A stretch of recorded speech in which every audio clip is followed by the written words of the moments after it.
Bharatiya Janata party BJP ने वर्ष 2025 की राजनीतिक दिशा को नया मोड़ देते हुए एक ऐतिहासिक और चौंकाने वाला निर्णय लिया है। पार्टी के राष्ट्रीय नेतृत्व में बड़ा बदलाव करते हुए भाजपा ने एक ऐसे दिग्गज नेता को राष्ट्रीय अध्यक्ष बनाया है जो 3 बार मुख्यमंत्री रह चुके हैं और जिनकी छवि एक सशक्त, अनुभवी और जमीनी नेता की रही है। इस नियुक्ति के बाद भाजपा कार्यकर्ताओं में जबरदस्त जोश देखने को मिला और पूरी पार्टी में खुशी की लहर दौड़ गई है। कौन है नए राष्ट्रीय अध्यक्ष? बीजेपी के नए राष्ट्रीय अध्यक्ष बने हैं श्री शिवराज सिंह चौहान, जो मध्य प्रदेश के पूर्व मुख्यमंत्री रह चुके हैं और पार्टी के सबसे लोकप्रिय चेहरों में से एक माने जाते हैं। मामा के नाम से लोकप्रिय शिवराज सिंह चौहान ने मध्य प्रदेश की राजनीति में लंबा समय बिताया है और 3 बार मुख्यमंत्री बनकर जनता की सेवा की है।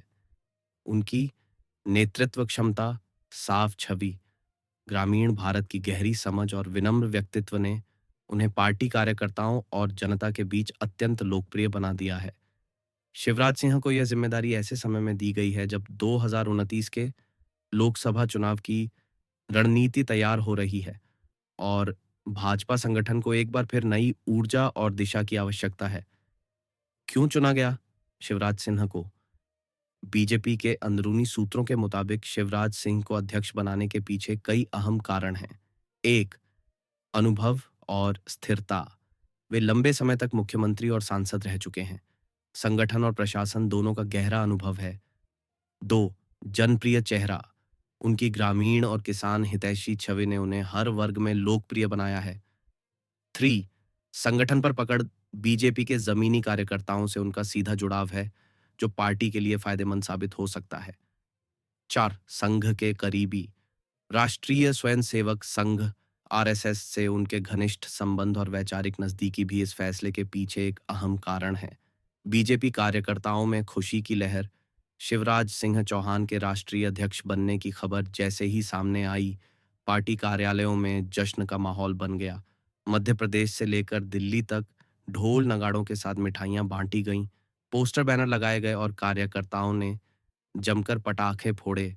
दिल्ली स्थित भाजपा मुख्यालय में भी बड़ी संख्या में कार्यकर्ता जमा हो गए और शिवराज जिंदाबाद के नारे लगने लगे।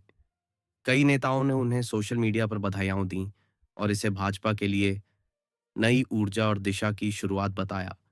नई जिम्मेदारियां, नई चुनौतियां। राष्ट्रीय अध्यक्ष बनने के बाद शिवराज सिंह चौहान के सामने कई महत्वपूर्ण जिम्मेदारियां होंगी।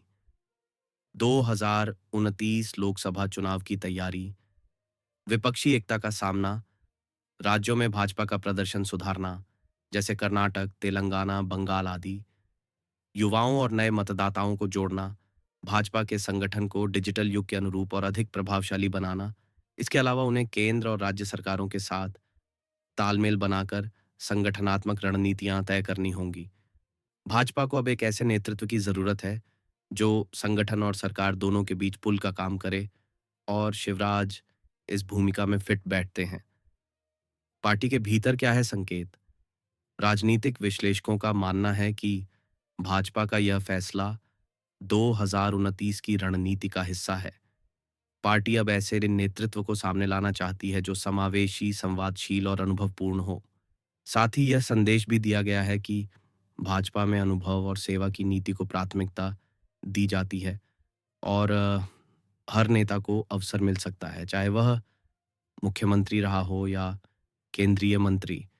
नए अध्यक्ष से उम्मीदें। बीजेपी कार्यकर्ताओं को शिवराज सिंह चौहान से ये उम्मीद है कि वे संगठन को एक नई दिशा देंगे, निचले स्तर तक संवाद को मजबूत करेंगे और पार्टी के पारंपरिक वोट बैंक के साथ साथ नए मतदाताओं को भी जोड़ने का काम करेंगे।